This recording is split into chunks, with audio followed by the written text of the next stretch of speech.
ಕೆರೆಯಲ್ಲಿ ಮುಳುಗಿದ ಇಂಜಿನಿಯರಿಂಗ್ ವಿದ್ಯಾರ್ಥಿನಿ ಆತ್ಮಹತ್ಯೆ ಮಾಡಿಕೊಂಡಿದ್ದಾರೆ. ಗದಗ ನಗರದ ಭೀಷ್ಮಕೆರೆ ಚಂದ್ರಿಕಾ ನಡುವಿನ ಮನಿ ಆತ್ಮಹತ್ಯೆ ಮಾಡಿಕೊಂಡ ವಿದ್ಯಾರ್ಥಿನಿ ಖಾಸಗಿ ಇಂಜಿನಿಯರಿಂಗ್ ಕಾಲೇಜಿನಲ್ಲಿ ಫೈನಲ್ ಇಯರ್ ಇಂಜಿನಿಯರಿಂಗ್ ವ್ಯಾಸಂಗ ಮಾಡ್ತಾ ಇದ್ಲು. ವಿದ್ಯಾರ್ಥಿನಿ ಮೂಲತಃ ಬಾಗಲಕೋಟೆ ಜಿಲ್ಲೆಯ ಶಿರೂರು ಮೂಲದವರು. ಇಂಜಿನಿಯರಿಂಗ್ ವ್ಯಾಸಂಗಕ್ಕಾಗಿ ಗದಗ ನಗರದಲ್ಲಿ ರೂಮ್ ಬಾಡಿಗೆ ಪಡೆದು ಗೆಳತಿಯರೊಂದಿಗೆ ವಾಸವಿದ್ರು.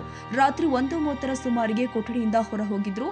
ಇಂದು ಭೀಷ್ಮ ಕೆರೆಯಲ್ಲಿ ಶವವಾಗಿ ಪತ್ತೆಯಾಗಿದ್ದಾರೆ. ಇನ್ನು ಸ್ಥಳಕ್ಕೆ ಪೊಲೀಸರು ಕೂಡ ಭೇಟಿ ನೀಡಿ ಪರಿಶೀಲನೆ ಮಾಡಿದ್ದಾರೆ. ಗದಗ ಶಹರ ಪೊಲೀಸ್ ಠಾಣಾ ವ್ಯಾಪ್ತಿಯಲ್ಲಿ ಘಟನೆ ಜರುಗಿದೆ.